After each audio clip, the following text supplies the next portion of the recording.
Devoir envers Dieu. La parole de Dieu nous parle aujourd'hui avec une clarté qui ne laisse aucune excuse. Notre devoir envers Dieu ne s'accomplit pas par de belles paroles, ni par une foi exprimée seulement par des lèvres, mais par une vie abandonnée, obéissante et alignée devant Dieu. Connaître Dieu n'est pas répéter son nom, c'est marcher avec Dieu chaque jour et laisser sa volonté gouverner notre manière de vivre. L'Écriture déclare que nous savons que nous connaissons Dieu si nous gardons ses commandements. Cette parole ne cherche pas à condamner, mais à réveiller. Il est possible de dire « Je connais Dieu » tout en vivant loin de sa volonté. Lorsque la vie ne reflète pas l'obéissance, la vérité cesse de gouverner le cœur et la foi devient un simple discours. Mais la parole de Dieu apporte aussi de l'espérance. Chez celui qui garde ce que Dieu a établi, l'amour de Dieu s'accomplit.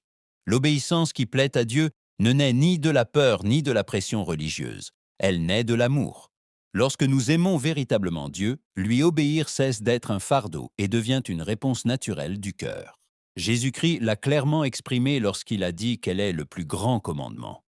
Aimer Dieu de tout son cœur, de toute son âme et de toute sa pensée n'est pas une émotion passagère, c'est un abandon total. Et aimer son prochain n'est pas une option secondaire. C'est la preuve visible que cet amour pour Dieu est réel. De ces deux commandements dépendent toute la loi et les prophètes, car ils résument le véritable devoir devant Dieu. Le devoir envers Dieu n'est ni une religion vide, ni une perfection humaine. C'est une vie qui cherche à plaire à Dieu même lorsque personne ne regarde. C'est aimer la justice quand cela coûte, pratiquer la miséricorde quand cela fait mal, et marcher dans l'humilité lorsque l'orgueil veut s'élever.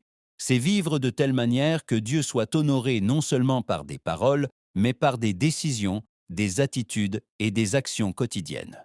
Ainsi, cette parole ne nous laisse pas indifférents. Elle nous appelle à nous examiner, à revenir au centre et à remettre de l'ordre dans notre marche devant Dieu. Non pour vivre chargé, mais pour vivre aligné.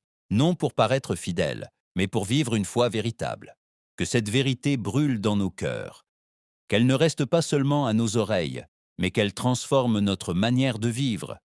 Que notre devoir envers Dieu ne soit pas seulement un concept, mais une vie abandonnée, obéissante et fidèle, qui glorifie Dieu en toutes choses. L'écho de la voix de Dieu.